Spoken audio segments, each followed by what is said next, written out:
Pongamos un ejemplo para facilitar el entendimiento de este tema que, pues, tiene unos tecnicismos que lo hacen complejo.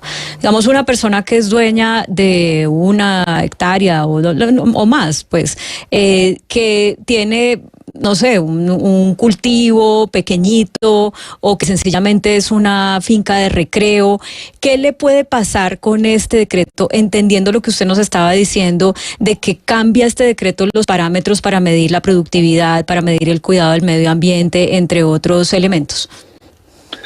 El problema está en las nuevas causales. Entonces imagínese usted que el pequeño productor comete errores contables. Entonces la ANT decide iniciarle un proceso de extinción de dominio por usted no registrar pasivos, y entonces inicia ese proceso de extinción de dominio. No hay un control automático jurisdiccional que llevaría a que el juez pida nuevas pruebas, etcétera. Pero además, insisto, es una causal que no puede regular el gobierno, eso se tiene que hacer por ley, porque las causales ya están en la ley, se están excediendo en sus funciones. Pero digamos que son dos los problemas. Uno, una causal que no existe y que no puede regular. Dos, que no hay un control judicial. Entonces le quitan el predio, pero le ofrecen, casi que lo plantean que de una manera benevolente, que podría librarse de la obligación durante ese proceso administrativo agrario solicitando la terminación anticipada del proceso. Le pagarían entre el 60 y 80% del valor de acuerdo al avalúo catastral, lo cual es mucho más grave que incluso la expropiación, porque en la expropiación, por razones de interés público, se la hacen, pero le pagan sobre el 100% del avalúo catastral. Aquí no. Yo me quería meter, doctor Chaco, en el tema del precio, que creo que es lo que más le preocupa a los propietarios, porque si yo, por ejemplo, tengo una casa en la Caracas en su momento cuando se hizo Transmilenio, me expropiaron pues la alcaldía y me pagaron ese predio al valor comercial de ese activo. Pero sucede algo en el tema rural, y es que como la actualización catastral no existe o se está haciendo o está en precaria, pues la diferencia entre el precio comercial real y el catastral es muy grande. Me corrige usted si voy bien. Entonces, al dueño de ese predio que será expropiado eventualmente por el gobierno para la reforma agraria, ese precio está muy por abajo de lo que merecería. ¿Estoy bien o cómo lo analiza usted?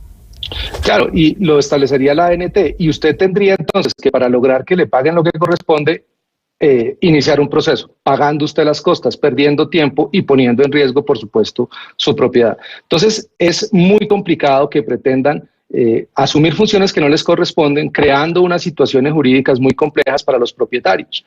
Esas nuevas causales no las pueden establecer ellos por decreto. Insisto, es que esto es muy importante, es por ley. Y son dos cosas distintas. Una cosa es la expropiación y otra cosa es la extinción de dominio. Esta figura de extinción de dominio es más gravosa para los propietarios, campesinos y agricultores. Pero explíquenos entonces una cosa. Si usted dice que la expropiación y la extinción de dominio son dos cosas distintas, y esta que pretenden hacer con predios de extinción de dominio es más gravosa, ¿esto de los predios de extinción de dominio se somete a qué tipo de predios? Es decir, ¿cuáles son los tipos de predios o las personas o los campesinos que deben estar con algún tipo de ocupación frente a esta normatividad que ustedes están poniéndole la lupa? Como lo señalé, existen ya unas causales establecidas por ley, que es el insuficiente aprovechamiento, que es lo que se conoce como inexplotación, y por el inadecuado aprovechamiento, que es sin respetar la función ecológica de la propiedad. Esas son dos causales que ya existen, y si se norman y se violan normas ambientales, por ejemplo, en esa explotación del predio, pues existe todo un procedimiento para la extinción de dominio. En el decreto ley 902 de 2017 se estableció que existía un control jurisdiccional automático. Entonces el juez, si había oposición a ese procedimiento, el juez podía solicitar nuevas pruebas, etc. Esa era una garantía procesal. Ahora, con estas nuevas causales, entonces lo que se dice es que no solamente son las dos que ya estaban en la ley, sino que además, si ellos consideran que existió fraude, evasión tributaria u omisión de activos o pasivos inexistentes, o si fue sin atender o con violación a las normas sobre zonas de protección agrícola o las áreas de protección para producción de alimentos, entonces se elimina el derecho de propiedad.